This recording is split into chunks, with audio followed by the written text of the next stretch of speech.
games, you act like you know a team, but really you don't. And there's some big conclusions we have, or some things that we may think we see or we don't. Let's look at it this way. What is the biggest mirage on the 49ers right now? Something that we think is apparent that really probably isn't there. That Brandon Ayuk all of a sudden can't play football anymore.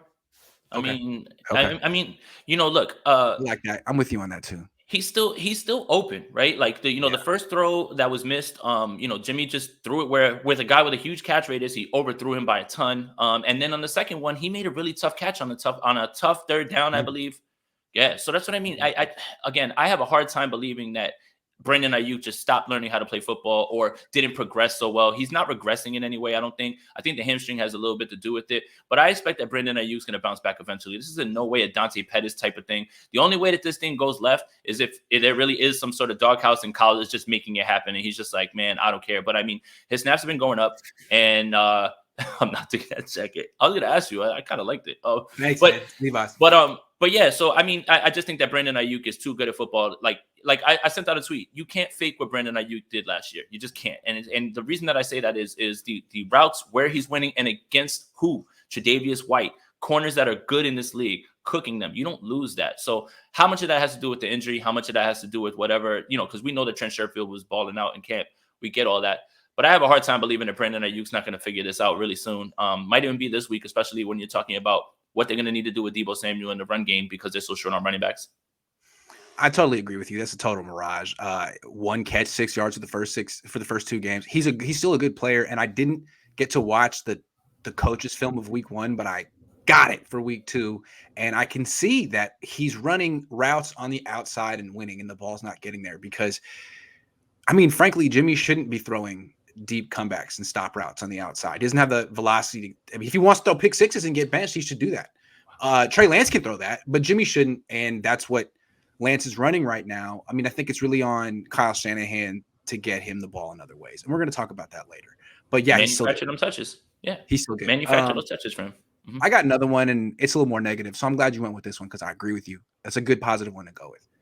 After watching the film of Game 2, I sort of feel like the overwhelming optimism about the Niners secondary might be a little bit of a mirage. Now, they did a good job, but there were deep shots. The reason that Jalen Hurts was taking those shots is they were open. He was just holding onto the ball too long, and his arm isn't that good. So, like the one where Jaquiski Tartt broke it up at the goal line, that should have been a touchdown if, someone like Aaron Rodgers had thrown the ball. You know what I mean? And then the fact that Lenore pushed Rieger out of bounds, that was a close play. That's a game of inches right there. And then as Richard Hightower pointed out, if Wisnowski hadn't pinned the Eagles at the 3, that long throw to Kes Watkins probably would have been a touchdown if they'd been at like the 10 or the 15. So I think if the Packers look on film, they're going to say, there are opportunities to get down the field against really, the safeties, Lenore. They didn't take the shots against Norman. I think they're probably there against him too, or Mosley too. I don't think Rodgers is going to be looking at the Niners secondary being like, I think he's going to feel opportunities. And if he has any type of time, if he sees single high, if he sees man coverage, he's just going to wing it. I think that's what I see. So, I mean, with the way that Norman was playing Devontae Smith is he had a little bit of an advantage. He's an aggressive corner, so he used his body against him, and I think that really worked. And obviously, he had those PI calls, but that's matchup dependent, right? You're not going to be able to do that to Devontae Adams. Devontae Adams has get off with his footwork. And here's something I wanted to point out because this is, and it sounds like it's very much like duh, but it's not. The Packers, every single pass play, the first option is Devontae Adams. And I know that sounds like, well, duh. No, not every team runs it like that. Even teams that have Julio Jones, have Stephon Diggs, not every single player, they love the first read. So basically, it's in the hands of Aaron Rodgers to look around. Where's Devontae Adams? I'm looking at him first, and he has the accuracy to get it to him on any sort of route. And that's where we're going to find out. Now, is it going to be Mosley, Lenore, Norman? One of those guys is going to be out there on Devontae Adams, and he's one of the best route runners, and him and Rodgers have one of the best connections in the league, if not the best, being on time, understanding what the other one wants.